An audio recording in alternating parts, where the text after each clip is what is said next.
especially early game. And kaya niyang tapatan si Guinevere kasi yung eye for an eye, basta matiming mo ng tama, pag na-stun yung Guinevere, ang taas ng punish mo again with from the side of Onyx. May na idadagdag din ako, no? Yung tipo na yung eye for an eye mo, kailangan talaga perfect timing dahil dun sa buff na nakuha ni Guinevere. Pero game 1 pa lamang ito ng isang best of 5 series. Labanan ng Onyx Indonesia and Blacklist International. Pasok na tayo sa Land of Dawn. Ano bang pwede natin ma-expect in the early game fights? Early game fight, parang more on tempo talaga to. Ay, nakita ko tatlo purify Yeah. Sa bagay, meron nga naman talagang Kufra, so kailangan countera na agad to. Kung vision, kailangan mas maliwanag ang vision mo. And babawiin ko na lang muna, no? Kasi naalala ko yung eye for an eye timing para dito sa spatial migration. Hindi mo na eye for an eye yung yung mismong pagbaba.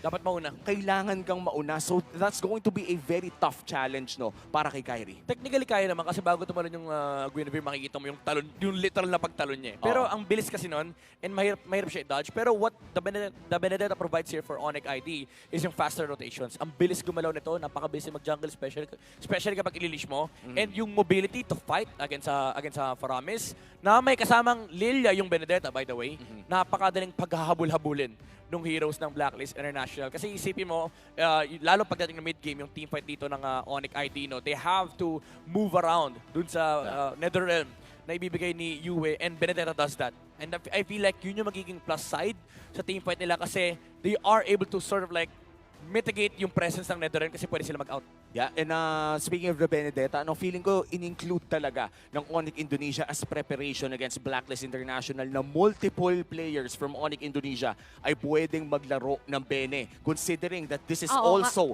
one of the signature picks ni Agent Zero. Oh, yun yung kanagandahan din doon kasi parang nililimit mo na. Parang kumuha sila ng dalawang fighter. Diba? Kumuha ka ng Benedetta, kumuha ka din ng Arlot. So, tas kung magbaban ka pa ng XP lane, ganun din naman na ang naging sagot ng Blacklist kasi meron silang Khalid. So, meron silang crowd control, meron ka rin damage, meron ka pang Rafaela. So, patagalan na ito pagdating sa teamfight. Lethal Ignition Benedetta. Sobrang sakit niyan, boss, kapag full damage, pero malambot ka. Yeah.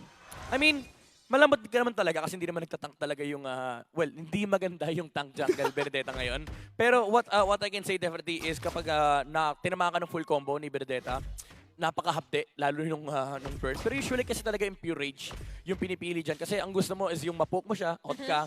Pero that's an XP thing kasi. So tingnan natin kung gaano mag-hold up dito yung Lethal Ignition from Kyrie. Kasi ang worry mo naman dito is yung early game presence ni Benedetta ay limited na konti. Dahil wala nga yung poke na additional damage from the Impure Rage. Yeah, Sans with a rotation down bottom lane pero mukhang naamoy ni Oheb at kinailangan niya agad mag-back. Very safe laning coming in from the Filipino sniper. Kailangan talaga maging maingat. Actually, alam din dito ng Onyx na kailangan nilang batayan if ever na merong dadating. At kinagandahan pa sa Blacklist, merong pang face check yung mismong Rafaela nila. So, hindi nila kailangan lumapit from time to time. Hindi na kailangan ma-force na magkaroon ng teamfight. Yeah, kasi problema tong Lilia once again. Pero may Rafaela naman ng Blacklist International. Meron silang heal, meron silang way to stop the Tyrant's Rage mula kay Kiboy with the Holy Baptism. Importante actually talaga yung Purify dito ng tatlong heroes ng Blacklist International. Also Edward with the Flicker, yung Raging Sunstorm potential burst na mga pwedeng magawa dito ng Blacklist International. Meron silang follow-up.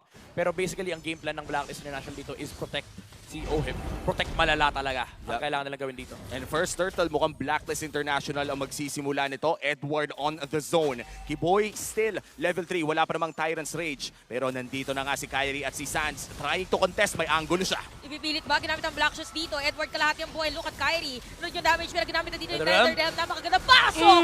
First blood. Mapupunta kay Sensui at makukuha pa nga dito ang pagong Turtle no counter Blacklist International. Ang una makakakuha.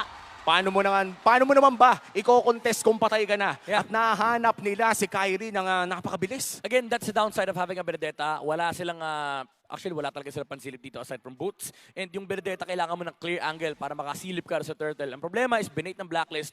Yung Turtle dito, nung bumaba na yung HP, nag-turn sila ng teamfight with Edward using the Raging Sunstorm. I think kay Boots pa nga para hindi makapag-follow up dito yung Arlot, and then yung natitirang members ng Blacklist International nag-focus fire para mapatay si Benedetta. And that was such a great take mula sa Blacklist International. First turtle, first blood. Sila ang may hawak ng kalamangan ngayon. Magpaglalabanan pa ang Lito Wanderer pero makakuha ay Onyx. Kailangan na kailangan din talaga humabol dito ng Onyx. Ba't yung makikita natin for Oheb na nakakalamang at unang tumatayo. Nakailang hits pa doon sa may outer turret energy shield kahit nandun si Chewe. Yeah. Ito, lamang naman talaga sa lane si Oheb dito. Although, as much as you want Blacklist International, kailangan nila mag-pull ahead talaga from the Claude. Kasi from this point on, baka makapag-double lane na yung Claude dito. No? So, kailangan nila maglaki ng pressure dito sa may bottom lane para at least ma-pressure nila yung tower. Pero Chewe, Ito na yung pressure na sinasabi, napilitan na mag-purify at BMI out. May iba kay Sensui ngayon na pangalawang beses nang tumama yung spatial migration sa mga tamad target. In Onyx Indonesia, looks like they're about to lose out yung Torre doon sa gold lane. But Edward has to go for the quicksand guard. Nabitin lang. Di pa umabot. Kulang ng 1 inch, Boots. Kulang ng 1 inch. mga 5 centimeters, gano'n. And so far, 4 minutes in, Blacklist International pa rin ang may hawak ng lamang at mukhang in terms of the gold lane, lamang sa damage si Oheb. Oo, masisira na rin yung Torre dito. Na isang ganong Chewe, pag-yes Chewe! at ginamit tayong placing duet pero wala pa naman damage. Sinalo niya Isang lahat. Claude, if ever, kaya naman pipilitan umuwi, dalawang players at mukhang mauuna pa pumwesto dito ang Blacklist sa may 13. This is big for Blacklist kasi now they have the right to call for lane swaps. Lamang na lamang si Oheb, and I feel like kahit yung Arlot hindi siya kaya sustain ngayon. So malaki problema ng Onyx Esports dahil yung gold lane ng Blacklist International makakapag-dictate ng momentum in the mid-game. At si CW or Chewe ngayon ay kailangan makahanap ng lugar at oras para mag-farm. Second turtle of the game. Mukhang hihilain ni Kiboy pero mapupunta pa rin sa Blacklist ang control. Kyrie, ang tanong dito ay papasok ba siya para mang-agaw o hahayaan na lang niya? Take the safer route pero mukhang gusto niya atang mag-contest dito, Chantel. Oo, nakaabang din sila. Na-reset. Sabi niya, sige, magko-contest ako dyan. Na-reset naman yung pagong. So, mag-clear mo ng minion wave dito ang ating dalawang kupunan. Pero sinisimulan na, by the way, dito ng Blacklist International. At sakit nga ng damage. At si Kiboy, naka-flex na rin. Napapasok Kiboy, looking for the tire Spatial switch. migration! Pero siya hinaharap na spatial migration. May kasama pang Raging Sandstorm at si Sensui pa rin ang nakakuha ng turtle. Pinapagsak ang Sky King. Grounded ka muna, boy! At hindi na nga niya kakayanin pa sa kamay dito ni Edward. Isang mabilis 4-0 para sa Blacklist International. At pwede pa nga dumiretso doon sa may bottom lane. Si Edward, diretso lang clear na minion wave. Binasic ni Sensui. Sinabi natin kanina, ito yung punish. Kapag tumalon si Kiboy, maandali niyang talunan. And ang nangyari is, ni-reset yung turtle. Actually, hinold ni Kiboy. Para kay Sensui, sabi ni Sensui, thank you. Kasi pag spatial migration, Violet Requiem, retry na lang din. Kanya pa yung turtle, napatay pa si Kiboy. Ayan, para tama yung sinabi nyo, kakaiba yata yung gising dito ni Sensui. Ginamit ang final slash, pero lahat ng mga talon ngayon ay tumatama at pumapasok at sumushoot sa kanila. Boots with another vengeance. CW Chewe looking for that entrance. Pero mukhang si Kiboy nabitin na naman. At si Kyrie hindi na makakasama pa. Edward! Boots goes down. Si Edward naka-ready din if ever. 5 agad ng mga players ng Blacklist International na nandito ang kanilang horsey na composition. Very na. effective for Ube. them. Ube na talaga for Blacklist. Saan ba yung nakita ko? Kinancel ng Worldy yung yung natitirang talon ni Kiboy. Oo, siya kanina, naka-flex Walang na-stun sa kanila eh. Oo, na talagang pagkatama ang timing ng Worldy, yun yung isa sa mga pinaka nakakairitang pwedeng manggaling sa isang Bruno. But so far, we have a very respectable lead.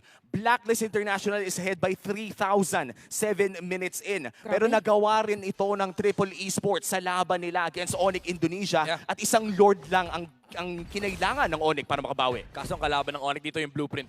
Yung blueprint ng Oo. Blacklist Oo nga pala. International. And yun yung magiging problema nila. No? Sa Lord fight, again, medyo lugi sila. Aside from the fact na walang sisilip, yung tatalon from Onyx is kailangan on point talaga. Kasi kapag hindi on point, ang daming punish. Nandiyan yung spatial migration, nandiyan yung hila from the Stampede mula kay Yue. And may mga purified din kasi from the side of Blacklist International. And yung sinasabi nating lead ng Blacklist, sobrang sizable nito kasi yung DHS pickup ni Claude, it's 1 minute delayed compared to the average DHS pickup ni Claude. And Blacklist dito, lamang sa gold. Actually, sobrang laki ng lamang ni Oheb. Even though 1K lang yan, most people would say 1K. Yung 1K lead ni Bruno, napakalaki niyan.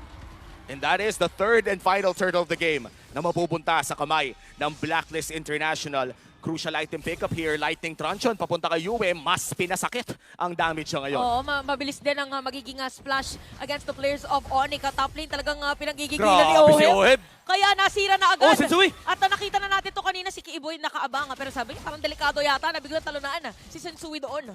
At tignan mo, pati si Edward kaya pang tangkihin si Chewe. 5-0, hindi pa nakakahanap ng isa ang Onyx. At nahihirapan silang humanap ng tsansa against Blacklist International. A perfect game so far. Tapos di pa nga nagagamit yung Fury ng Blacklist. Grabe, 4 na heroes ng Blacklist International yung nangunguna dito sa damage leaderboard. And surprisingly, si Kyrie yung nasa ilalim. Nako, mukhang yung Benedetta pick parang medyo... Ang hirap kasi talaga eh. Alam mo yung sobrang depend mo sa XP, Yeah. sa roam. Parang lahat ng trabaho ni Kiboy tsaka ni Boots dito dapat sobrang perfect. Kasi naghihintay ng engage si Kyrie dito. Hindi ito yung tulad ng XP lane Benedetta na nakikita natin mostly from Edward na talaga ng zone. Kasi kapag jungle Benedetta ka, naka-damage build ka, sobrang lambot ng hero na yan. Tsaka sobrang crucial na naging kill sa kanya kanina. Oy, wait lang. Boots. Si Boots dito papasok with a final slash para sa may bandang likod. Wow. Magiging target yata si Sensui. Nether Pero Realm! sakto yung Netherrealm. Nasa get ng kakampi. Welcome to Ube. Tapos nga Renny si J! Kyrie dito ay hindi makakakuha ng kill. Renny J is still alive. Kakaibang agimat ang sot-sot niya. Kamuntikan pang mamatay si Kyrie doon. Saktong eye for an eye para ma-block yung bola ni Oheb. Blacklist almost a 6K gold lead. Ramdam nila may sumisipa doon sa gilid. Ang hapde ng damage output ni Oheb. And again, Onyx, they do have that damage, pero yung saving mechanism kasi from Blacklist International, yung mga purifies, yung heal, and yung reset na nanggagaling sa Netherrealm. Paglabas kasi doon, di ba may immunity yun, 1.2 seconds. Makakalabas kasi talaga yung heroes ng Blacklist, knowing na may heal nga from Renny J. And lalo kanina si Sensui pa, yun na talunan. Kiboy! Oh no! Papasok doon.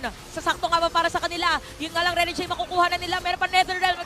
Ginamit na dito ang Raging Sandstorm. Oh, Kyrie goes down. Edward may quick sandguard puts. Babagsak din siya. And it is a 2-4-1. At makakalord pa ata ang Blacklist International. Grabe si Edward. Sorry kaibigan, alam ko parehas tayong taga-Bataan. Pero binigyan niya kaagad yung jungler ng Onyx Esports. Flicker with a Raging Sandstorm. No chance at all for Onyx to re-engage. Grabe yung naging trade. Isipin mo si Renny J, pero dalawa si Kyrie pa. Yung na-target dito ng Blacklist International. Sure ball na Lord para sa Blacklist. Nagbanding yung Bataan boys eh. Oh, Nagkita sila ulit eh. Makikita natin sa instant replay. Ang ganda sana ng engage mula kay Kiboy. Pero again, yung damage output dito ng Blacklist International sobrang overwhelming. And again, yung flicker play mula kay Edward na bigyan kagad yung Benedetta. And wala rin kasing eye for an eye. At sobrang hirap mabuhay bilang full damage Benedetta no, na walang eye for an eye. The moment na magamit mo yan, most of the time ay may final slash pa naman. At matatamaan dito si Boots half Uy, HP. lang, Boots. Hindi na ata makakatakas to. parang hindi na pala, nag-iba na pala yung lyrics ngayon na Boots, where are we going na pala? Hindi na si Dora ang hinahanap dito. And 7.8k gold lead para sa Blacklist International. Baka masisira pa rin nila yung Torre dito sa may middle lane. Rekta lang sa pag-push, 11 minutes in, 8-1. Piso pa lang ang nakukuha ng Chewy! Onyx. Nahuli nila si Kiboy at papasukin nila. Ayan na nga, wala nang respeto sa mga base towers. Isipin mo, hinahanap lang naman at sumisilip lang naman si Kiboy kung nasa yung mga players ng Blacklist. Sabi ng Blacklist, no, wag kang tatayo. Oh. Bawal ang sumilip dito sa Pilipinas. Bawal ang mga mahilig sumilip dito. Oo. And si Kiboy, nabigyan kagad. Sa sobrang lupit nun, pinasok ni Edward. Sabi niya, sige, labas kayo isa-isa. Tapos ginamit niya yung Raging Sandstorm pang out. And wow, Blacklist right now, I think everybody expected a very close game. Pero hindi yun ang nakikita natin. An 8K gold lead is far from close. Ito yung mga tipo na pag sinabi mong Onyx Indonesia yung kalaban nila, mapapa-question mark ka, Onyx Indonesia? 9-1 yung current score ngayon. It doesn't look like Onyx has a chance of actually fighting back. Kasi ang way nung kanilang nung composition para manalo is talagang makahanap sila ng magandang teamfight from Kiboy. Pero nagiging malaking problema yung tatlong Purify na setup dito mula sa Blacklist International. They do have the Claude and they do have the Benedetta. Dalawa sila nag-i-split. Pero ang hirap kasi kapag yung kalaban mo, sobrang committed. Yung sumilip ka lang, papasukin ka ng 5. Di ba yung kanina perfect example nakasilip lang naman kung nasaan yung mga players. Nagpailaw base lang naman. Oo, nagpailaw lang. Pailaw lang, boss, tas pinatay agad yung ilaw. Medyo mahirap talaga yun dahil bulag ka rin pagdating nga sa vision. And Blacklist International in this game, no, apart from obviously getting Kyrie again and again, hindi pa rin tayo pwedeng maging relaxed. Because again, Onyx Indonesia is a team na kapag nakakuha ng isang malaking objective, pwedeng magkaroon ng malaking Sabi? swing. Kaya naman pinasok si Edward! Ooh, Netherrealm! Netherrealm! Para kay Yue! Mukhang mababaliktad pa nga. No, no, no, sir! Yue? Sabi nila dito, pero free hit para kay Chewe. Sabi ni Oheb, sige, lumapit ka. Pero aalis na lang sila dahil meron na rin namang Lord na pwedeng kuhanin. Welcome to Ube! Walang maiiwan! Tas tignan mo full HP, parang umuwi ng base boy. Parang wala nangyari. Parang walang nangyari, hindi nga nag-flicker si Edward dun eh. Sobrang sakit sa pakiramdam nun, nag-blazing do it ka, nag-ulti yung Copra, na-force pa yung flicker ni Kiboy para lang maka-backout sila. Tapos makikita nila next time, parang, ito yung binanata natin kanina. Ba't bubuhay nito? Umuwi na ba yan? Ay, parehas ko tayo na tinanong. Kasi totoo naman talaga, ang dami mo na-exhaust para sa kanya, pero hindi pa rin masesecure. Eto, hindi, may setup na si Kiboy, pero walang flicker. Pero may mga Grabe, purify oh. May mga purify from Blacklist. Grabe si Edward oh. Bataan boys. yun. Bataan boys, bataan boys. Half HP on this Lord. Hawak ito ni Sensui at talagang hindi nila binibigyan ng chance ang Onyx Indonesia na makalapit pa. Kalahati na lang yung buhay. Ay! Nakikita yata si Edward doon. It's gonna be a shutdown. Oh, Chewe, no! makasecure ng kill. Pero yung nga lang, Oh, ituloy no! pa rin ba? Slash! Napakagandang Netherrealm para sa kanila yung Lord. Kanino mapupunta? Sensui! It's gonna be Sensui again with us instincts. At mukhang dediretso yung panga. Teka lang, lumipad na dito yung Cobra. Tinahabol si Kiboy. Boy! Where are you going, Kiboy?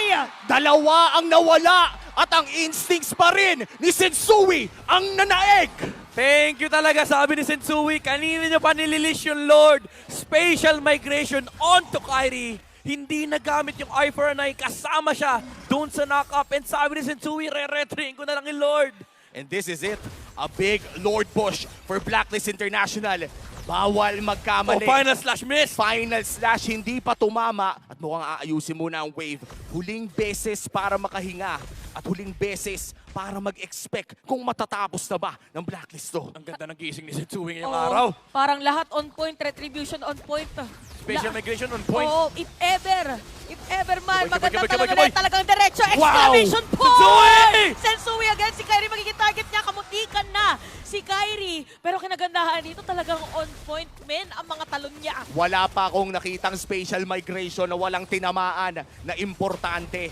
Onyx Indonesia. Oh, grabe si Sensui, man. Nakita mo yung ginawa niya? Ano? Nakita niya kumakasan ng charge si Kiboy. Nag-spatial migration sa harap, nag-iwan ng clone. Para Sabi may niya, blocker. sige, yan ang talunan mo. Oh, ang ganda. Oh, iba lang. May checkpoint. May footballer ka na, may middle blocker ka pa. Alala. Grabe yung instincts, man. Oo, Yung presence of mind lang na, okay boy, tatalon ka. O ito, yan. Nilagyan ng gate sa harap eh. Ito na yun eh, kung may Sensui instincts, may Sensui senses na rin eh. Lahat na eh. Lahat ang pwede mong ilagay na parang mga pwede idagdag eh, nandyan na. Imagine mo si Kiboy kung ano naisip niya ng time na yun. Pwede pala yun. Pwede pala yun. Pwede pala yun. Hinaharangan yung talong ko. Oo, hindi na nakatakas bigla or hindi na nakatalon bigla. Pero gusto ko na sabihin na si Oheb, parang ano siya ngayon, talagang kinalma siya ng mga players niya kasi ang focus niya ngayon is makasira talaga Oo. ng torrent. Oo. Oh, kalmadong ohib talaga pero sumasakit na rin si Chewe ha. In that Lord fight, tandaan natin na napitas pa rin si Edward with a great setup mula dito kay Kiboy. And talagang kailangan na rin respetuhin ang damage na meron si Chewe dito. Yeah, but the thing is, you have to expend yung Tyrant's Rage. And for the next team fight after nun, sabi natin, let's say mapatay nila si Edward, what's next? Kailangan pa rin nilang labanan yung Netherrealm. And also, they also have to think about yung spatial migration na nilalatag ni Sensui dito. Muntik tamaan. Kamuti, Muntik gahibla na lang tamaan. eh. Oo. Pasalamat ka. Kulang ng 2 centimeters, Kiboy.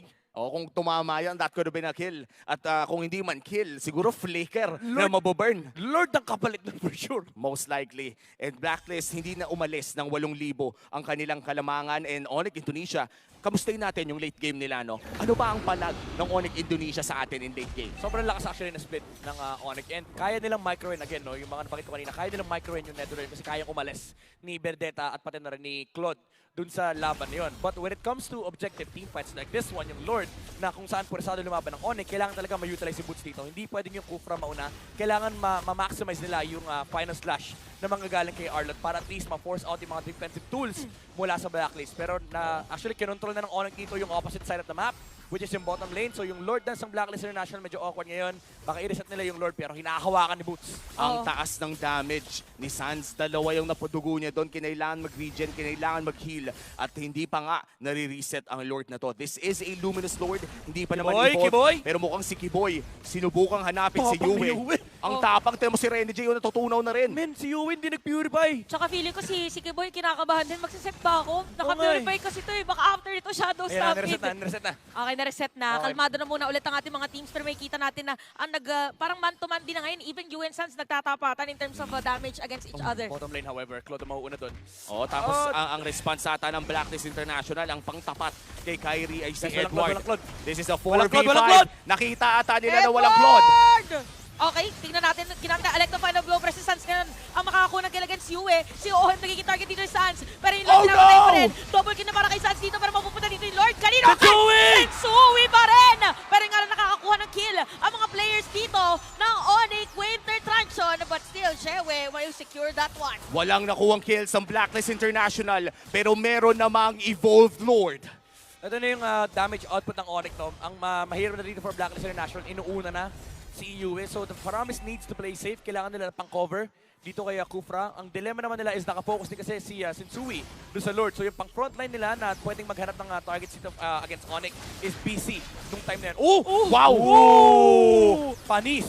Pwede pala yun. Ang dami natututunan ngayon sa ating mga manlalaro. Kiboy, Pwede pala Kiboy, yun. Kiboy! Kiboy, tatamaan niya dito si Sensui pero poke lang. Medyo delikado pag bigla silang papasok at mabilis na madedepensahan ng Onyx dito yung Lord. Ito lang yung mahirap for Blacklist International. Actually, sobrang hirap tapusin itong game na to. Knowing na may Claude, Benedetta, and Lilia, napakabilis mag-clear nitong mga heroes na to. So baka umabot tayo sa point na yung capabilities ng Onyx ay lumabas na. Again, split pressure is gonna be insane in the late game. Knowing na wala silang decent na panghuli talaga dito kay Claude, baka maging problema si Chewe sa next na Lord fight kasi yung split na mangyayari ay sa bottom lane. Wala na yung outer towers doon. Yung base na lang, base tower na lang natitira from Blacklist International. And Kyrie as well, napakabilis din mag-rotate ng jungler. Sensui in trouble! Makakatakas lang din. May iwan yata doon ang kanyang mumu muna. So this time around, may kita natin na Onyx nagtatry sila na gumawa ng play from time to time. Oo, tapos tingnan natin 20 seconds on the flicker of Boots, 25 naman sa flicker ng Arlot, and this will be very important for Onyx Indonesia dahil parehas kay Kiboy at kay Boots na mayroong flicker trick. Yeah, let's be frank here, napakaganda ng late game ng Onyx dito. Aside from the fact na scaling yung mga heroes sila, halos lahat sila AoE damage.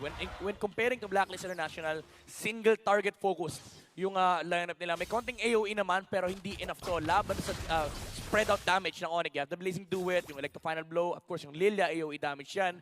Tapos yung Claude na talagang well, nasabi ko na yung Claude with the Blazing Duet. Pero alam naman natin kung gaano kabilis mag-switch ng target sa Claude. Basta nasa harap niya, pwede niyang banat-banatan. No, and it all takes one retribution. Paano kung yung sunod na Lord ay si Kyrie pa ang makakuha? Kailangan maging on point ng Blacklist International in securing that final objective. Because Onyx Indonesia, at this point, notorious na sila na isang Lord lang talaga ang kailangan nila para Renny J. tumapos. Si Renny J yata ang una nilang bibigyan. Pero mabilis lang din naman with that movement speed. So mare-reveal ngayon for Onyx kung saan nakapwesto ang mga players ng Blacklist International. Sadya ba yun? Honestly, dapat nga nag-commit ng Tyrant's Rage si Kiboy doon. Just force out the Purify kasi walang Purify sa next na Lord team fight. And Chewe dito, with of nature, Ay! Purify niya. Oheb! Oh, Oheb! sige. Laban na, 1v1! Oh. Laban 1v1! Oh, sige si Kiboy dito. Naku po, sila pa'y natihado! Oh, akala nyo Walang Purify yung Claude, walang Flicker yung Cobra. And this is really bad if you're Onyx Indonesia. Buti na lang, blacklist kayong mga nakatutok dito sa Filipino broadcast. At sisimulan na nga ng Onyx Indonesia ang Lord na ito. Pwede This is mag-turn an evolved Lord, pero mukhang hahabol pa si Chewe at si Kiboy. Yeah, kaya pwede mag-turn yung Blacklist dito. Ang problema nila yung tumatagal na Lord Dance, pabor na pabor sa Onyx dahil level 15 na si Sans. So medyo malaking problem na yung Lilia dito. Aray, So oo they nga. might consider fixing out the waves first, Ay. pero inuuna na sila ng Onyx. Mas nauna nag-fix ng wave si Kyrie dito sa may top lane. And nandito rin si Chewe. Oh, Kiboy! Ang ganda na face check by the way dito ni Kiboy, pero nga lang mas prepared naman dito. Napakaganda pagpasok kay Edward. Oh, Si Sans, Sans! magiging target niya, ginamit ang black shoes at magbaback away ngayon ng mga players. Medyo delikado para sa atin na mag-go. Pero makikita natin ngayon na sisimulan pa rin yung Low Lord HP, low ng HP Blacklist International at aalis muna sila. Babalik na pala. All three purifies ay okay pa rin for Blacklist International. Ang tanging may flicker para sa side ng Onyx ay si Boots. So yung final slash lang ang kailangan nilang abangan at mukhang hahawakan ni Sensui ang Lord na to. Galit na galit si Kyrie sa damage, nag-BOD pa. Oo nga, nakita natin, no? Uy, si Edward yung pwesto niya dito. Huwag kayong magkakamali na merong sumilip dito. Hinihintay lamang natin ang pag-commit ng dalawang teams. Kiboy nagsistretching. Kiboy. Mahanap ang isa! Full baptism! Okay, nagamit na nga dito. Mawala ng immortality. Meron final slash para dito kay Boots. Si CW or mawawalan dito ng Blazing Duet. Pero may kita natin si Edward. Target lang din nila. Kills na para kay Chewen. Kiboy, maiiwan. Maputay ng mga bola. Ginamit na rin dito ang Holy Blessing at aalis ngayon ang mga players ng Blacklist. Napakagandang final slash mula kay Boots, and that might have given them the Evolved Lord. Pero nandito pa rin si Sensui. Nandito pa rin ang taga-retry ng Blacklist. Ilalaban pa rin yata. Nakikita natin ngayon na talagang pipigilan ng Onyx. Pero nakapwesto sila ngayon. Kompleto na ulit. Para slash. Si Edward pala may iwan doon. Pero papasok ngayon ng Blacklist International. Merong free hit para kay Chewe. At mukhang Kiboy, ilalaban Kiboy, pa Sensui! rin. Papasok ngayon si Sensui. Matadamay. Kiboy is down. Si Yui dito medyo susunod. Pero makukuha pa rin ni Kyrie this time around. Oh, Yung Lord, Blacklist! pero tuloy Blacklist! mga bola. Tinan yung mga bola. Double kill na para kay Oheb. Dalawa na wala para sa side ng Onyx, pero kailangan ng dumepensa ng Blacklist International. Kung di, pwedeng mabasagan sa baba.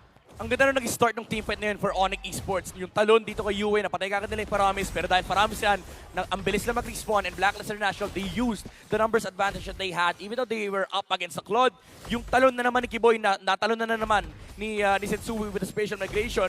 Fortunately for Onyx, nakuha ni Kyrie yung Lord dahil sobrang taas ang kanyang damage output, and medyo mahirap din kasi retry talaga yung Benedetta with the Electro Final Blow into retribution sa Lord. Kapag nag-miss ka ng konting timing, talagang sa Benedetta mapupunta yan.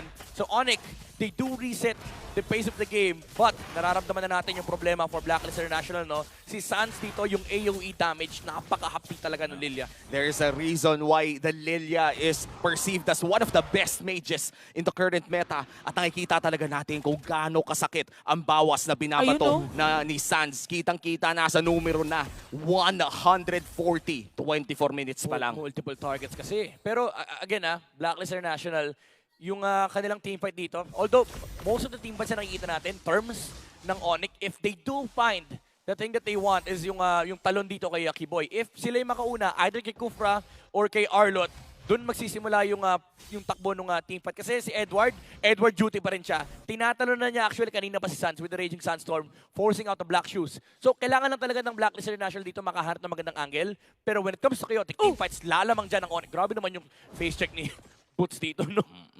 Parang nagpapaporma lang si Sans. Mabilis naman na ata yung cooldown ng Black Shoes at that point. Pero again, I would call that as somewhat of a parang pang-provoke. Pinoprovoke niya ata yung Blacklist International, and so far, disiplinado naman ang koponan ng Blacklist. 60 seconds bago lumabas. I think this is the 5th Lord of the game. Yeah. Napaka-importante nito dahil pakiramdam ko kung sino makakuha nito could potentially end the game. Yeah, baka baguhin actually ng Blacklist yung approach nila, no? Baka mag-split push na lang sila. Hindi naman ganun kahirap versus the Claude kasi ang awkward lang naman sa split na gagawin nila is wala silang hard CC na wala yung mga Kaja, yung mga Kufra, mga Franco. Pero may capacity naman yung Bruno na makapag-split push, lalo wala namang kayang kumarap sa kanya. Unless mahuli siya ng Arlot or ng Kufra. Pero again, those two heroes, kailangan magpakita niya sa Lord.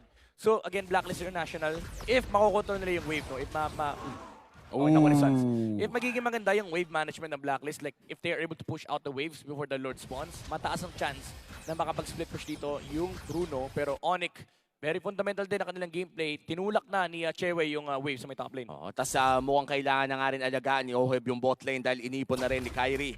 Onyx Indonesia, they're displaying their mastery of the waves. Talagang nahihirapan tayong pumuesto around that Lord area. At yung kanamangan nila in the late game ay very evident na both in the numbers doon sa damage at pati na rin sa map control. Tsaka makikita natin ngayon, no, para dito sa Onyx, alam din yata nila na pwede mag-split push kasi pumupwesto din sila dito sa may top lane. Parang willing nga silang salubungin kung sino yung pupunta dito from Blacklist International. But feeling ko nag-iingat lang din muna. Kailangan mo na mag-gauge kung saan nakapwesto dito, lalong-lalo na si Kyrie kasi biglang pumapasok ng Electro Final Blow tapos full damage ka. Parang hirap mag-teamfight sa'yo. Now, Sensui, kailangan ma-retry niya ang pinakasunod na Lord and CW. Ngayon, Kiboy, nahuli ang isa! Si Sensui magiging target nila pero buhay pa rin. So take note na pumasok Si dito. Sensui! Si Chewe ginamit na dito ang kanyang pag-out pero mabubuhay pa rin at NetherRealm. Ginamit na rin by the way dito ni Yue. So mukhang itutuloy at ipipilit yata ng ating mga teams. Pero ang dami nangyari at ang dami nagamit by the way. Ano yun? Pag talon ni Kiboy, finals na siya nag-out. Parang miss kumata. Miss kumata yung talon mula sa Onyx. So they had to reset. Wala naman masyadong na-force dito. It's just the Blazing Duet. And also the ultimate coming in from Sensui. Yung flicker ni Boots ay 90 seconds pa naman at meron pang flicker si Kiboy. Kaya kailangan pa rin talagang abangan kung saan manggagaling ang Kufra. Sisimulan na ng Blacklist International ang 5th Lord of the game. Walang NetherRealm, Oo, nakapwesto din dito sa may bandang gitna. Sa gitna manggagaling, feeling ko nililikuran nila dito si Yue. But ayan, nakaredy ngayon ang ating dalawang koponan. 1.2k gold lead para sa Blacklist International. And mukhang kiniklear lang muna ng Onyx ang mga minion wave. Ang hirap ng kalaban ng Lilia. Ang sakit sa ulo ng ganito ha. Parang gusto mo pumasok pero si Sans ay anytime nandiyan. Grabe, unti-unti umaabante. Yan yung ano na yan. Na-reset. Reset na naman. 28 minutes na. Game 1 pa lang. I think around the longest game so far in M5 ay 32. At mukhang may chance pa ata na matalo natin yan sa pinakaunang laro ng Best of 5 na to. Medyo walang pa kay Onyx if i-reset ng Blacklist. Look at Kyrie and Chewe. Kanina pa sila nag-split push pero ako nag-lock na. Nag-lock na yung Blacklist. Sabi nila, burst na, nagpakitiklod. Sans! Si Sans nag-black shoes na doon. Pero malalaman ko nasa si Edward ha. Si Kyrie nakaabang lang din. Pero Oo, kita nila si Kiboy. Masisilip yata din dito si Kyrie kung nasaan dahil lumabas na. Makakasalubong doon ni Renegade. Reset! Tatalon si Kiboy. Magiging target nila. Pero sa may badalikod si Edward din na tinarget Oh! niya. Ng Blacklist International. Mawala na Immortality. Wow! This is- Tapos si Edward, buhay pa rin. Perfect layering mula sa Blacklist! The beat! Sabi na, kita nila si Kiboy and hindi pa rin talaga nagtago si Kiboy. Sabi ng Blacklist International, alam namin kung nasan yung Kufra. Sensui, again, hitting that spatial migration. And Onyx, they were looking to contest the Lord, pero nag-hero lang kasi yung Blacklist International. Now in a 4v5 scenario, may lamang ang Blacklist International in terms of numbers. Pero in terms of Chewe, damage, tignan mo naman Chewe, baka yung ginagawa ni disappoint. Sans. Tapos si Chewe nagpe-pressure doon sa loob. At mawala na Immortality dito si Boots sa may middle lane or doon sa may Lord Pit mega kill na para kay Oheb habang si Yue nandoon para depensahan. Mapapatuloy! Pero si Kyrie pa rin. Okay lang daw kasi mapapatay 2v5, natin naman 2v5. siya. Yung middle lane or yung top lane pala ay pwedeng i-go ng Blacklist. 30 seconds para kay Kiboy. Still in a 2v5 scenario. May chance ang tapusin ito ng Blacklist pero maikli ang kanilang tsansa. Ginamit yung Blazing Duet sa top. It's just the Lilia. Pwede magpakamatay dito yung Blacklist International. May NetherRealm din. Pwede nila pasukin to. Oh, pinasok na nga. Kita nyo si Oheb. Kakuhanin dito si Sui ilang mga hits. At kita natin ngayon na halos mamamatay na nga si NetherRealm! Mamatay na dito sa may middle lane. At tower lock para sa Blacklist International. At they take game number 1. A 30-minute Game 1 win para sa Blacklist International. Okay lang daw. Nasa inyo yung Lord. Sa amin yung panalo. Sa kanila pala, Blacklist. Oh my goodness. Sensui leading Blacklist towards that victory. Granted, hindi napunta sa kanya yung huling Lord. Wala na silang pake. That